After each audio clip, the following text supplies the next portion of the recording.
Perkenalkan, nama saya Agustinus Vincent Forenses. Pada video kali ini saya akan melakukan implementasi fuzzy, ANN, neurofuzzy, dan SVM pada Python menggunakan soal evaluasi pada pertemuan sebelumnya. Dan untuk memenuhi tugas UTS Kecerdasan Komputasional kelas A semester 4 tahun 2022. Kita langsung mulai saja. Kita mulai dari Fuzzy Mamdani. Jadi di sini saya akan menginstal terlebih dahulu yaitu paket sedikit fuzzy. Setelah kita melakukan install, kita baru bisa akan import library yaitu skfuzzy ini. Dan yang lain ini sudah ada bawaan dari Python untuk library-nya. Lalu langkah selanjutnya kita melakukan membuat fungsi keanggotaan fuzzy, yaitu kita mendeklarasikan input fuzzy X dan Y sesuai pada soal evaluasi pada Mamdani, yaitu seperti ini. X dan Y untuk inputnya serta Z untuk outputnya. Dan jadi di sini untuk X1 yaitu 004. Artinya ada di sini 00 dan 4. Lalu X2-nya 159, 159 dan 6 10 10. 6 10 10. Jadi intinya untuk derajat keanggotaannya, fungsi keanggotaannya ini sesuai dengan soal evaluasi pada Fuzzy Mamdani. Begitu juga dengan Y, ini menggunakan trapesium sesuai dengan soal, dan yang X menggunakan triangle, dan yang Z juga menggunakan triangle. Lalu setelah kita melakukan deklarasi input fuzzy dengan membuat fungsi keanggotaan, kita juga mendeklarasikan outputnya yaitu Z. Lalu setelah itu kita bisa melihat kita plot grafiknya untuk X view dan Y view serta yang Z view. Lalu setelah itu kita akan menentukan role. Kita menentukan role sesuai dengan role yang telah dituliskan di sini. Jika X sama dengan X1 dan Y sama dengan Y1, maka Z sama dengan Z1. Sesuai seperti ini, jika X adalah Y1 dan Y adalah Y1, maka Z adalah Z1. Jika X sama dengan X2 atau Y sama dengan Y2, maka Z sama dengan Z2. Jika X sama dengan X3 dan Y sama dengan Y3, maka Z sama dengan Z3. Setelah kita menentukan role, kita akan melakukan proses inferensi di sini. Kita memasukkan role 1, role 2, dan role 3-nya. Kita melakukan inferensi, dan di sini untuk inputnya yaitu X6 dan Y3. Ini sesuai dengan NBI 2 digit terakhir NBI saya yaitu 63 untuk X dan Y-nya. Lalu ini dilakukan komputasi, dan setelah itu bisa dilihat hasilnya untuk nilai Z-nya, nilai outputnya. Jadi kita langsung jalankan saja, mulai dari pip install.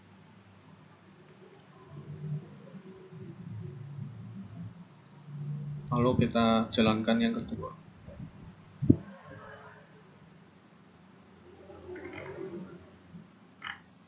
Nah, dapat dilihat di sini adalah outputnya adalah 49,9996, dan kita ketika sedang melakukan plot view untuk X, Y, dan Z-nya, kita bisa lihat di sini. Lalu ini hasil outputnya yaitu 49,9996 ini jika menggunakan input X dan Y 6 dan 3. Jika menggunakan input beda, misal saya menggunakan 8 dan 9, maka outputnya akan berbeda, yaitu 64,2424. Dan di sini hasilnya juga berbeda, yaitu 64. Di sini sesuai garisnya ini yaitu 64 di sini. Jadi proses Fuzzy Mamdani pada Python telah berhasil dijalankan. Lalu kita lanjut ke Fuzzy Sugeno. Itu kita melakukan pip install sedikit fuzzy. Setelah itu kita melakukan import variabel. Lalu ini mendeklarasikan variabel input yaitu X dan Y, dan ini derajat keanggotaan atau membership function sama seperti yang sebelumnya. Ini juga untuk derajat keanggotaannya seperti ini, X dan Y nya. Lalu kita menaruh input dari soal sesuai NPI yaitu sama, itu 6 dan 3. Setelah itu kita melakukan proses fusifikasi. Di sini proses inferensi. Jadi kita masukkan nilai X-core-nya ini, kita melakukan fusifikasi pada X1, X2 dan X3 dan juga Y juga. Lalu kita mencari nilai X1 dan Y1-nya, yaitu ini kita melakukan fmin X1 dan Y1. Di sini menggunakan min karena terdapat di sini bahwa if X1 dan Y1, maka jika di sini terdapat n, maka akan mencari nilai yang minimum. Dan ini max jika menggunakan OR. Begitu juga dengan X3 dan Y3-nya, ini menggunakan min. Lalu kita masukkan hasil dari X1 ini, jika kita mengambil nilai minimum dari kedua ini, lalu kita masukkan ke W1. Lalu ini juga yang middle juga, W2 dan W3. Lalu kita menghitung nilai Z1, Z2, dan Z3 sesuai pada rule di soal evaluasi, yaitu seperti ini, 2x1 plus 4y1 plus 6. Disesuaikan dengan seperti ini, yaitu x1-nya sesuaikan dengan yang X-core, lalu Y-score ini juga untuk Z2-nya sama persis, dan Z3-nya juga sama seperti rule pada soal evaluasi. Lalu kita melakukan proses defusifikasi, yaitu W1 dikali Z1 plus W2 dikali Z2 dan W3 dikali Z3, lalu dibagi W1 plus W2 dan plus W3.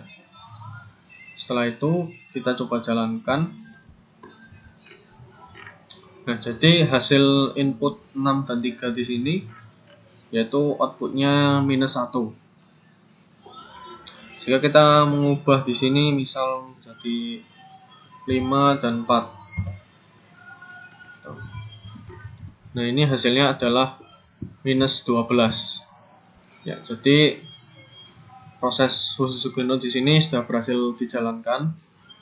Lalu kita lanjut ke proses algoritma perseptron. Nah, di sini kita pertama-tama untuk melakukan menjalankan perseptron pada Python, kita melakukan import library terlebih dahulu, yaitu NumPy, Pandas, Matplotlib, Sklearn, lalu yang dan lain-lain ini. Lalu kita membangun kelas. Di sini kelas perseptron. Lalu kita mendefinisikan metode init atau fungsi init. Itu kita menentukan learning rate, alpha ini, lalu jumlah iterasi dan threshold-nya. Itu -1. Lalu kita mendefinisikan fungsi feed. Ini digunakan untuk mengupdate bobot dari jaringan dengan input data training X dan targetnya Y. Di sini ada generate bobot. Ini mulai dari iterasi 1 dan errornya 0. Kita mulai dari iterasi pertama dan errornya ada 0. Lalu di sini ini proses melakukan update bobotnya, lalu dilakukan print iterasi dan juga errornya dan update bobotnya dan nilai W yang terbaru. Lalu kita mendefinisikan fungsi input jaringan, yaitu ini nilai dari fungsi linear yang mewakili setiap simpul. Lalu kita membuat fungsi prediksi untuk mendapatkan output dari jaringannya. Jadi pada kelas perseptron ini terdapat 4 kelas, yaitu fungsi init, inisialisasi, lalu feed, net input, dan predict. Nah, setelah itu kita melakukan definisi input dan target sesuai dengan soal. Yaitu satu, ini yang untuk X dan Y ini kita menggunakan data training pada soal di evaluasi pertemuan ke-7. Di sini sesuai dengan evaluasi pertemuan 7 absen 41. Karena saya berada di absen 41. Lalu di sini sesuai yaitu 10, 22, 12, 12 dan 20. 10, 22, 12, 12 dan 20. Dan juga untuk Y-nya adalah hasil hipertensinya 00101. Seperti ini. Ini adalah data trainingnya untuk X dan Y-nya. Lalu untuk yang T ini yaitu kita melakukan prediksi. Kita melakukan prediksi 021120. Ini diambil dari ini data tes, yaitu muda direpresentasikan dengan 0, terlalu gemuk direpresentasikan dengan 2, parubaya direpresentasikan dengan 1, sangat gemuk direpresentasikan dengan 1, kalau tua 2, gemuk 0. Itu kita setelah mengubah ini menjadi numerik, muda, parubaya ini dan kegemukan ini menjadi numerik, kita masukkan di nilai T ini untuk melakukan prediksinya. Lalu kita melakukan proses training dengan alpha 0,1 atau learning rate, maksudnya learning rate 0,1, lalu jumlah iterasinya 5 dan thresholdnya -1. Lalu setelah itu kita melakukan feed ini, feed memanggil fungsi feed xy. Setelah itu kita melakukan proses prediksi. Kita memanggil fungsi predict di sini. Lalu ini kita setelah melakukan prediksi kita menampilkan error pada setiap epoch. Oke, langsung kita jalankan saja. Mulai dari import library. Oke, berhasil. Lalu kita membangun kelas. Berhasil. Dan kita melakukan definisi input dan target. Seperti yang saya jelaskan tadi, yaitu X, Y, dan T. Oke, berhasil. Lalu kita melakukan proses trainingnya. Nah, di sini adalah outputnya, yaitu melakukan pada iterasi pertama iterasi data, lalu update bobotnya 0, -0,4, 0,5. Ini dilakukan training terus menerus sampai jumlah iterasinya 5. Lalu selanjutnya kita melakukan proses prediksi. Itu kita memanggil fungsi predict, yaitu kita run lagi. Nah, di sini untuk prediksi data tes 0, 2, 11 dan 20 sesuai dengan yang sini, muda terlalu gemuk 02, parubaya sangat gemuk 11, tua dan gemuk 20. Maka akan menghasilkan nilai 1 semua, yang artinya 1 yaitu hipertensi, yaitu akan menghasilkan nilai 1 semua untuk hasil prediksinya. Lalu kita menampilkan error pada setiap epoch di sini. Kita mulai dari epoch pertama yaitu errornya 1, lalu epoch kedua errornya 0, 3, 0, 4, 1, dan epoch 5, 0, dan seterusnya pada epoch sampai epoch ke-14. Lalu kita coba ubah datanya, data prediksinya misal kita membuat umurnya muda, terus kegemukannya yaitu gemuk, misal 0 dan 0. 0 dan 0. Lalu yang ini parubaya terlalu gemuk 1 dan 2. 1 dan 2. Lalu yang ini tua dan sangat gemuk, berarti 2 dan 1. Nah, kita setelah coba prediksi di sini, kita run lagi ulang. Nah, kita definisikan lagi. Lalu ini kita training, menggunakan data trainingnya tadi. lalu kita prediksi. Nah, di sini bisa kita lihat untuk 00, 12, dan 21 sesuai kita yang prediksi tadi, yaitu hasilnya 100. Berarti yang pertama hipertensi, yang kedua yang lain tidak, karena 0 direpresentasikan dengan tidak hipertensi. Oke, lalu ini adalah untuk errornya. Kita lihat di sini mulai dari 1 sampai 14 untuk epochnya error di epoch pertama yaitu 1, epoch kedua 0, dan seterusnya sampai epoch ke-14. Ya, jadi kurang lebih seperti itu untuk algoritma perseptron. Lalu kita lanjut ke ANN. Nah, di sini untuk ANN kita menggunakan dataset hepatitis C, CSV sesuai dengan dataset yang telah disediakan. Di sini untuk dataset hepatitis C. Lalu kita import library terlebih dahulu, lalu kita load. Terus kita menghapus row yang memiliki data 0 pada dataset. Jadi pada data ini, data CSV ini terdapat nilai NA atau nilai yang 0. Nah, jadi baris yang memiliki nilai 0 pada dataset tersebut akan dihapus. Lalu hasil setelah dihapus itu, maka kita ambil dari ALB, ALP, ALT, AST sesuai dengan dataset yang ada. Jadi kita coba buka untuk CSV-nya.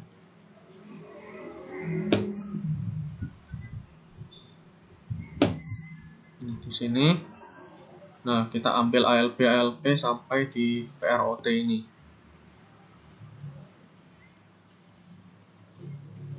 Untuk yang menghapus row ini berarti artinya di sini terdapat nilai yang 0. NA. Nah, di sini. Berarti nilai yang ada nilai NA-nya ini barisnya dihapus. Dalam artian akan dihapus. Lalu kita juga mendefinisikan X dan Y. Setelah itu kita melakukan split data train dan data test menggunakan fungsi train test split. Kita nge-split data train sama testnya, yaitu kita mengambil 10%, yaitu test size-nya titik 10 berarti 0,1 artinya 10%. Lalu yang ini juga mengambil 20%. Kita mengambil nilai test split test data train dan data test. Lalu kita melihat di sini kita menggunakan data train yaitu 424, lalu yang value-nya 106 baris artinya ini, lalu yang tes 59. Dan ini 10 ini adalah jumlah kolom yang telah kita ambil. Nah, jadi di sini ALB, ALT ini sampai di PROT ini adalah jumlah kolomnya adalah 10. Lalu kita mulai merancang dan membangun model ANN. Pertama kita melakukan define dan compile model. Jadi di sini kita bisa merubah parameternya yaitu jumlah layernya, jumlah iterasinya, dan jenis aktivasinya. Dan jenis-jenis aktivasinya itu ada logistik, identity, TAN, dan relu. Jika kita tidak mendefinisikan seperti ini, maka defaultnya adalah yang relu ini. Lalu selanjutnya kita melakukan fit model dan evaluasi model, yaitu menilai akurasi dari training ANN-nya ini menggunakan fungsi akurasi score. Lalu kita melakukan prediksi untuk menampilkan hasilnya itu berupa hasil confusion matrix dan akurasi dari data testnya. Jadi seperti ini kita definisi memprediksi hasil confusion matrix. Oke, lalu kita coba jalankan saja. Kita run. Kita mount dulu untuk drive-nya karena datasetnya saya simpan di Google Drive. Lalu ini kita jalankan yang ini. Nah, di sini outputnya yaitu data inputnya seperti ini 38,5, 52,5 sama seperti data tes di sini. 38,2 dan seterusnya sampai 29. Lalu ini data targetnya. Lalu setelah itu kita melakukan split data, kita run. Ya, seperti ini. Lalu kita mulai merancang dan membangun model ANN. Lalu melakukan fit model dan prediksi, menilai akurasinya terlebih dahulu. Maaf, kita menilai akurasinya terlebih dahulu. Nah, di sini nilai akurasinya. Lalu kita melakukan prediksi. Di sini nilai akurasinya itu 0,933. Jadi semakin tinggi nilai akurasi maka akan semakin akurat. Nah, di sini bisa kita lihat di sini akurasi testing dari ANN yaitu 0,88 dan hasil output dari confusion metricnya seperti ini. Jadi bisa dikatakan hampir akurat karena pada data prediksi yang pada di kolom yang pertama ini yaitu blood donor ini tertumpuk tapi yang pertama ini adalah blood donor. Kita memprediksi ada pasien yang melakukan blood donor dan pada nyatanya pada true table-nya ini ada 51 data yang sesungguhnya melakukan blood donor. Lalu ada ternyata satu data yang ternyata dia hepatitis. Lalu yang ini juga 000, berarti data yang kita prediksi untuk melakukan suspek blood donor. Lalu yang ini hepatitis kita prediksi hepatitis, ternyata tidak ada yang pada aktualnya hepatitis. Lalu ternyata pada aktualnya itu fibrosis dan cirrhosis. Dan ini fibrosis juga pada aktualnya ternyata hepatitis. Lalu cirrhosis pada aktualnya dia suspek blood donor, lalu hepatitis dan ternyata benar yaitu cirrhosis 1. Jadi kurang lebih pada confusion matrix di sini hasil data akurasi testingnya sudah cukup akurat karena di sini ada 51 data yang benar-benar akurat diprediksi dan sesuai pada tabel aktualnya. Ya, jadi kita coba misal ubah activation-nya jumlah layernya menjadi 200. Lalu jumlah iterasinya menjadi 500. Lalu kita ubah jadi identity. Kita coba run ulang. Kita run ulang lagi. Nah, di sini muncul lagi akurasi 0,91. Nah, di sini muncul yaitu 0,89. Jadi kita bisa dilihat di sini hasilnya yaitu confusion metricnya seperti ini. Lalu jadi pada kali ini untuk tes ANN, implementasi ANN pada Python telah berhasil dibuat. Lalu kita akan lanjut ke ANFIS, yaitu neurofuzzy, adaptive neurofuzzy inference system. Pertama kita install seperti yang tadi fuzzy, karena ini ada unsur fuzzy-nya. Itu kita install sedikit fuzzy. Lalu setelah itu kita mount seperti yang tadi, karena kita menggunakan dataset. Kita mengambil dataset dari Google Drive. Kita install ANFIS. Lalu ini kita melakukan import library. Lalu kita membuat kelas memfunds, buat fungsi init, fungsi evaluate mf. Setelah itu kita membuat fungsi partial DMF itu untuk menghitung turunan dari fungsi keangkutan fuzzy dengan jika pada sebuah inputnya itu yaitu variabel x. Lalu kita menghitung turunan dari fungsi Gaussian dengan parameter input sigma dan mean.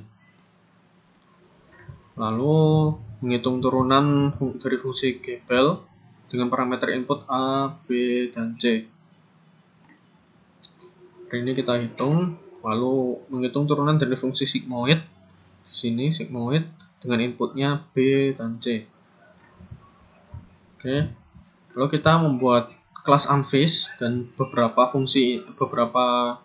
variabel di sini yaitu input, output sampai di variabel error. Nah, kita membuat fungsi kelas ANFIS. yaitu fungsi inisialisasi, fungsi init di sini, nilai x, y, dan mem function. Lalu fungsi LSE untuk mendapatkan nilai fungsinya pada yang terakhir untuk rule-nya. Lalu fungsi training hybrid, kita melakukan training offline. Lalu ini mulai proses looping, mulai dari menghitung luaran komutasi LSE, mulai dari forward pass di layer 4, lalu dan layer 5 untuk LSE-nya, least square estimate. Lalu di sini menghitung error pada layer 5 dan mengecek kondisi konvergen. Lalu setelah itu kita melakukan backpropagation, yaitu menghitung error ke depan mulai dari layer ketiga. Lalu ini menangani variabel input dengan jumlah fungsi keanggotaan yang berbeda. Jadi ini adalah codingnya untuk melakukan menangani input variabel input dengan jumlah fungsi yang berbeda. Dan di sini, lalu kita mengupdate parameter dan kita menghitung luaran yang baru. Nah, lalu setelah itu kita melakukan fungsi plot, mendefinisikan fungsi plot error. Jadi kita mendefinisikan fungsi plot error, lalu plot membership function, plot mf, dan plot result untuk hasilnya. Jadi ini untuk, lalu setelah itu fungsi forward untuk mendapatkan luaran tiap layer sampai pada layer keempat. Mulai looping dari perhitungan layer 1, lalu layer 2, layer 3, dan layer 4. Lalu setelah itu backward, yang ini backward itu digunakan untuk mengupdate parameter pada fungsi keanggotaan dengan backward ke belakang. Lalu kita ini untuk semua fungsi keanggotaan di sini for mf membership function in range line and fish object ini untuk semua fungsi keanggotaan. Lalu yang ini untuk semua parameter dan fungsi keanggotaan dan untuk semua baris dari parameter. Lalu yang ini for kolom y ini yaitu kolom baris yang terpilih dan hitung delta dan alfanya. Lalu ini untuk semua fungsi konsekuen untuk hitung hasil fungsinya. Lalu ini yang ini sum 1 ini untuk menghitung akumulasi untuk setiap looping dan mengembalikan nilai parameter yang terakhir. Lalu kita setelah melakukan semua fungsi ini, fungsi backprop ini, kita return nilai param group untuk param group mf yaitu parameter. Lalu kita mendefinisikan fungsi predict di sini untuk memprediksi atau mendapatkan nilai luaran pada layer kelima. Bukan predict yaitu pada layer kelima, yaitu layer 5. Jadi kita return layer 5. Nah, kita mulai dari sini, dari import library, numpy, copy, dan iter tools. Lalu kita import training setnya, kita menggunakan kolom 1, 2, 3, yang artinya 1, 2, dan 3. Ini kolom 1, 2, 3 ini. Lalu kita mendefinisikan x dan y-nya, lalu mendefinisikan fungsi keanggotaan mula-mula dan komputasi setiap fungsi keanggotaan. Jadi di sini yaitu untuk fungsi yang ini yaitu a-nya 3, b-nya 2, dan c-nya 0. Ini juga ini tapi berbeda dengan yang c-nya. Lalu yang ini 2 dan 3, a, dan b-nya, c-nya sama seperti yang di atas. Lalu c-nya ini 10. Lalu kita mendefinisikan MFC dengan menghitung mem function. Seperti yang ini, kita memanggil fungsi mem function mf yang telah didefinisikan. Itu gebel, berarti kita akan menggunakan yang gebel tadi. Nah, menggunakan yang ini berarti. Karena di sini kita mendefinisikan fungsinya, mendefinisikan keanggotaannya itu, fungsi keanggotaan itu gebel. Oke, lalu kita mendefinisikan unfish dan menjalankan proses trainingnya. Itu INF, kita melakukan unfish dengan parameter X, Y, dan MFC yang ini. Seperti ini. Lalu kita melakukan training, memanggil training hybrid offline dengan jumlah epoch-nya itu 100. Kita di sini melakukan plotting error, INF plot error dan plot result. Lalu kita melakukan prediksi luaran sistem dengan input 2 dan 2. Yang artinya di sini ini inputnya nomor absen. Yaitu nomor absen saya adalah 41 di sini. Nah, dengan input 2 dan 2. Lalu yang ini input 52 dan 52 karena pada soal terdapat nomor absen plus 50. Jadi 52 plus 52. Oke, lalu kita melihat fungsi keanggotaan baru yang diperoleh, yaitu update A, B, C-nya. Untuk setiap fungsi keanggotaan yang telah kita definisikan tadi. Lalu ini parameter konsekuen yang kita dapat dari menghitung LSE tadi. Lalu kita menghitung error hasil prediksi di sini. Ya, kita coba langsung jalankan.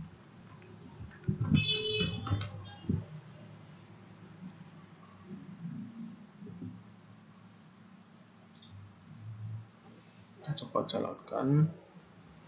Ini untuk mounting di drive. Ini install unfish.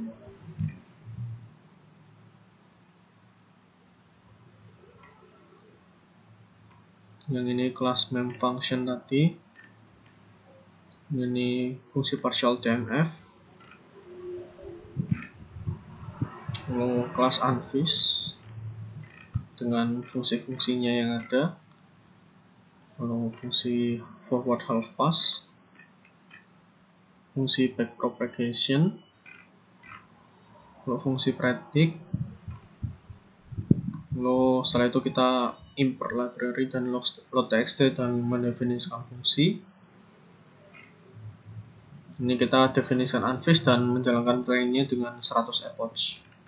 Terus ini kita lihat di sini lagi berjalan menghasilkan nilai errors seperti yang terlihat di sini.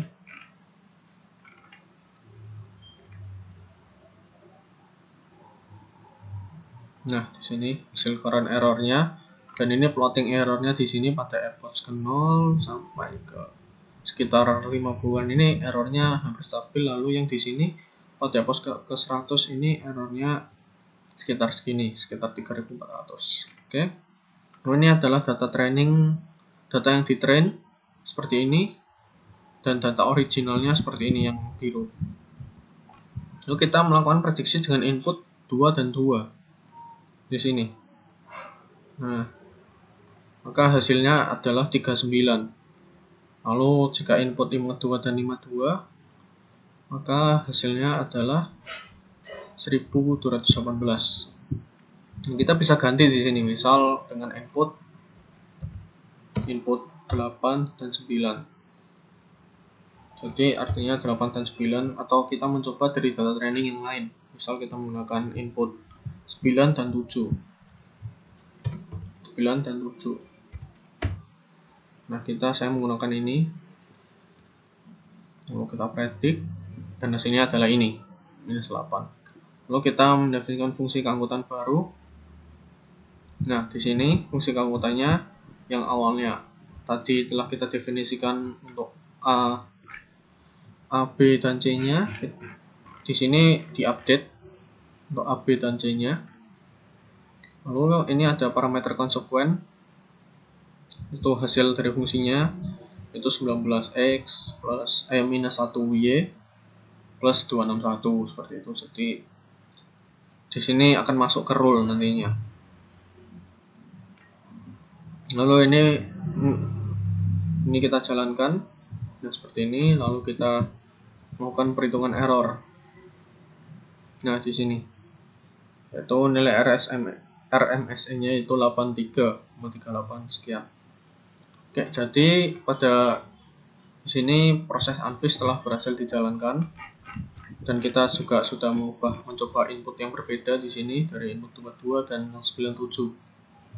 Oke, lalu kita lanjut ke yang terakhir yaitu SVM. Nah, di sini kita pertama-tama melakukan mount lagi karena kita menggunakan data sampel. Lalu kita melakukan import. Lalu kita load data yaitu menggunakan cell samples di sini. Cell samples yaitu mengenai kanker. Lalu kita melakukan plotting distribusi data dengan variable x-nya yaitu clump dan ini unit size. Clump dan unit size. Ini labelnya malignant yaitu Cina dan benign yaitu ganas. Oke, lalu kita melihat tipe datanya. Nah, lalu sini ternyata Bernock ini bukan numerik, itu objek. Jadi kita ubah tipe data Bernock menjadi numerik di sini. Nah, setelah kita ubah, itu Bernocknya berubah jadi numerik. Setelah itu kita konversi dataset. Konversi yang feature df-nya tadi. Feature df yaitu artinya yang ini. Feature df-nya kita definisikan yaitu cell df. Cell df yang kita ambil dari load dataset tadi yaitu dengan kolomnya yaitu clump, unit size sampai di mid. Nah, jadi kita masukkan ke nilai x tadi hasil dari itu. Lalu dan juga y kita mengambil yang kelas.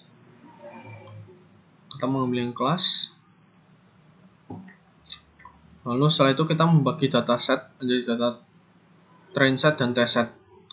Untuk train set itu digunakan untuk training dan test set itu digunakan untuk data test. Lalu di sini kita menggunakan fungsi train test split. Lalu ini di sini test size-nya menggunakan 0,2 seperti tadi yaitu 20% dari data random set 4. Lalu di sini kita print train set dan test set-nya yang dipakai. Kita melakukan permodelan SVM. Itu menggunakan RBF, radial basis function. Lalu kita buat di sini yaitu kernelnya RBF karena kita menggunakan RBF, lalu gamanya auto. Lalu kita melakukan prediksi di sini. CLF predict X test. Kita melakukan prediksi, kita manggil fungsi prediksi. Lalu kita membuat fungsi untuk mencetak plot confusion matrix di sini. Tapi kita harus import terlebih dahulu untuk library-nya. Jadi kita import lalu kita membuat fungsi plot confusion matrix di sini. Setelah itu kita menghitung nilai confusion matrix-nya dan label 2 dan 4 yaitu ganas dan jinak, benign dan malign.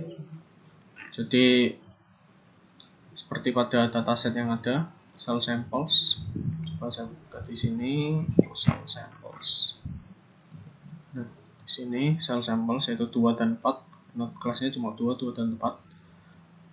2 artinya direpresentasikan dengan jinak, lalu yang 4 itu ganas. Oke. Lalu kita melakukan print classification report, peroleh hasil presisi, recall, F-score, dan supportnya. Lalu kita melakukan plot confusion matrix dengan normalisasi, non-normalize. Lalu kita menghitung F1 score-nya. Oke, kita coba langsung jalankan saja. Oh, jadi kita terminate dulu sesi yang sebelumnya. Ini misal saya memdani ini kayak saya terminate.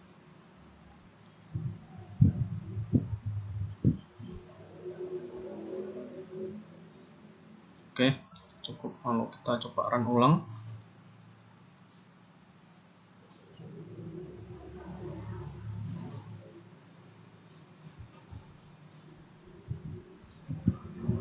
Ini akses ke Google Drive. Seperti yang tadi, kita mounting karena kita menggunakan Google Drive untuk menyimpan datasetnya.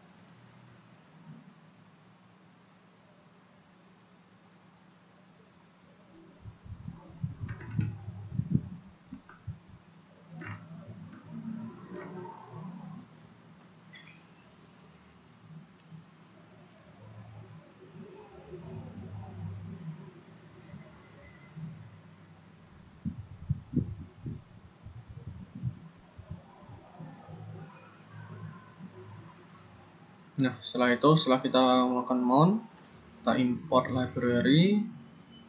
Oke, berhasil kita load data. Nah, kita tampilkan awalnya saja.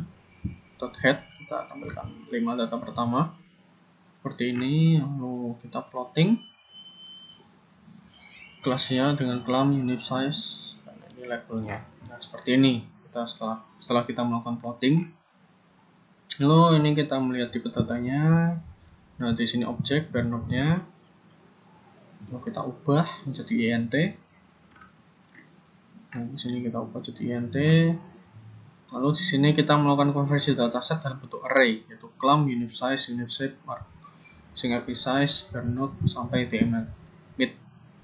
Kita run. Nah, jadi kita jalankan sampai pada baris kelima, yaitu 5.1.1.1.3.1.1 sesuai dengan yang di sini. 5.1.1.2.1.3.1.1 sampai di mid. Sesuai, itu datanya sesuai persis. Ini juga sama. Nah, ya sama. Lalu kita juga konversi yang kelasnya.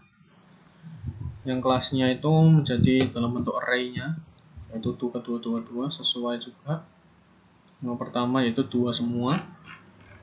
Oke.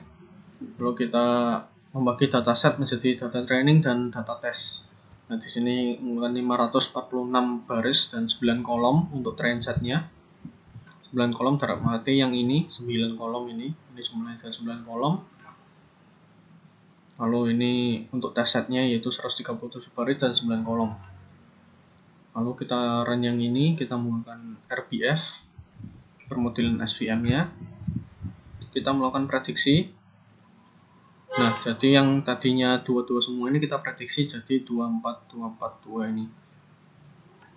Jadi berubah, bukan 2 semua. Ada yang ganas. Lalu kita plot confusion metric, kita import lagi library untuk plot confusion metric untuk membuat fungsinya. Lalu kita menghitung confusion metricnya di sini dengan label 2 dan 4. Lalu ini menampilkan classification report-nya, yaitu nilai presisinya ini, recall, dan F1 score-nya, dan support-nya. Lalu kita melakukan plot non-normalized confusion metric. Nah, di sini. Jadi, di sini dapat dilihat bahwa hasil dari prediksinya itu sudah cukup akurat karena kita prediksi Cina dan ternyata ada 85 juga yang benar-benar Cina pada true table-nya, yaitu aktualnya. Lalu ini kita prediksi ganas dan ternyata aktualnya dia ganas, ada 47 data. Lalu yang kita prediksi ganas ternyata ada 5 data yang sebenarnya itu dia jinak, yaitu atau Benny. Itu bernilai 2. Oke, setelah itu kita menghitung menggunakan F1 score-nya. Nah, di sini F1 score-nya ada 0,96.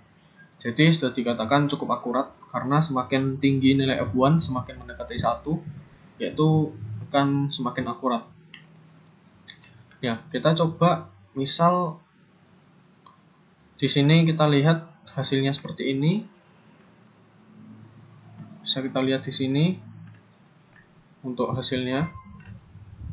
Jadi sesuai data tes untuk inputnya. Jadi kita tidak bisa merubah untuk inputnya karena ini sudah sesuai data tesnya, data setnya maksudnya. Maaf, untuk data setnya yang ada. Jadi kita bagi datasetnya dan data train, kita prediksi ternyata berubah dari yang awalnya 2 semua jadi ini 24. Kita tampilkan 5 baris pertama. Lalu ini plot conclusion dan ini menampilkan classification dan plotnya ini seperti ini. Sudah cukup akurat dari hasil confusion metric yang kita lihat. Jadi cukup akurat. Oke, lalu F1 score-nya adalah 0,96. Jadi SVM yang kita jalankan sudah cukup akurat pada aktualnya yang kita prediksi, sudah bisa dibilang hampir akurat dengan aktual. Ya, jadi sekian video implementasi mulai dari fuzzy, ANN, lalu neurofuzzy atau ANFIS, dan SVM pada Python menggunakan soal evaluasi pada pertemuan sebelumnya. Jadi Sekian dan terima kasih atas perhatiannya, dan mohon maaf bila ada salah kata. Sekian, terima kasih.